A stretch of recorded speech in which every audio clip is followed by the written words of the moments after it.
Bien, Catherine, Philippe et Thibaut, bonjour. Nous sommes à l'hôpital Necker et nous sommes ici pour parler de votre parcours, comment vous avez appris la maladie de votre enfant, les premières, comment ça s'est passé, les premiers pas que vous avez fait à l'hôpital. Et ensuite, on va analyser plus particulièrement le jeu et comment vous avez appris à gérer les post-opératoires. D'accord? Donc, on fait dès le départ.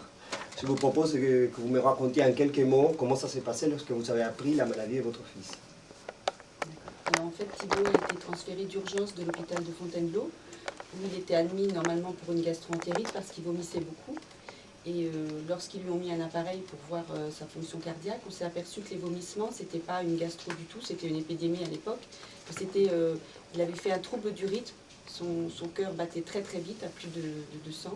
Et donc c'était ce qui occasionnait des vomissements. Donc il a été transféré dans la nuit à Necker.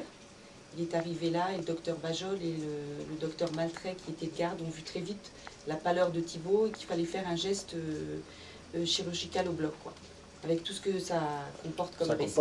Voilà. Et nous avions déjà vécu ça 17 ans auparavant, puisque Thibaut a été opéré à cœur ouvert, oui, du fait de son handicap, si vous voulez, et de ce que ça comporte. C'est souvent associé. Et nous avons eu très peur. Donc Thibaut a passé 3 semaines à Necker, dont 12 jours en réanimation. Ah oui. Voilà. D'accord. Et vous avez une formation particulière pour savoir comment agir par la suite? Par la suite, donc Thibaut a été obligé d'être sous traitement AVK. Et on nous a éduqués pour lui éviter de faire des passages réguliers au laboratoire.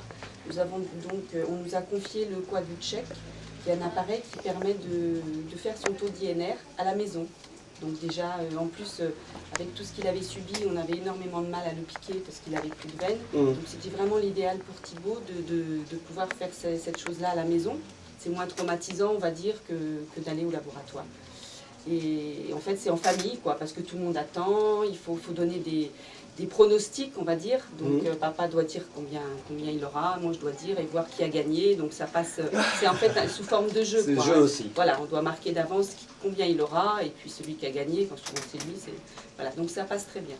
Ensuite, on est suivi à Necker par des médecins qui sont vraiment fabuleux, qui nous ont beaucoup aidés dans ce chemin-là, sur cette route, et c'est vraiment important. Ensuite, on a découvert d'autres familles qui étaient comme nous, puisque l'éducation thérapeutique, c'est un peu ça aussi. On se retrouve à plusieurs qui avons eu, entre guillemets, les mêmes galères, on va dire.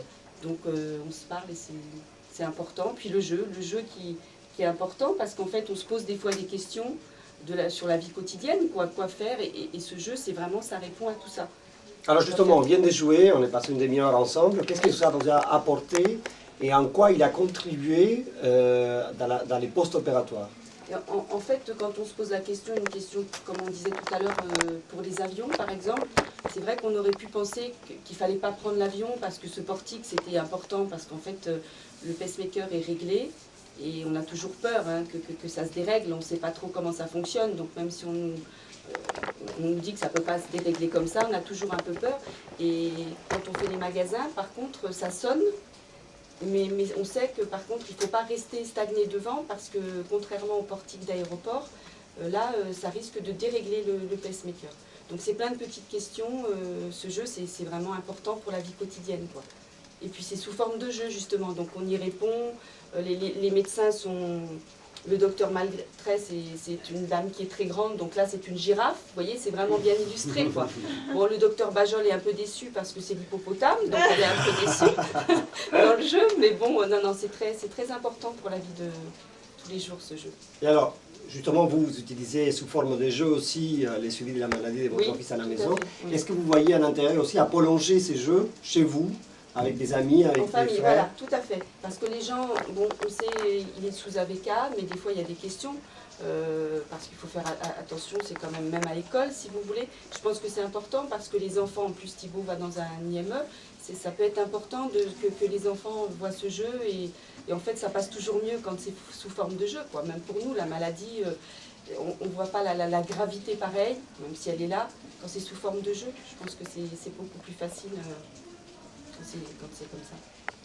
Eh bien, merci beaucoup. Bonne continuation.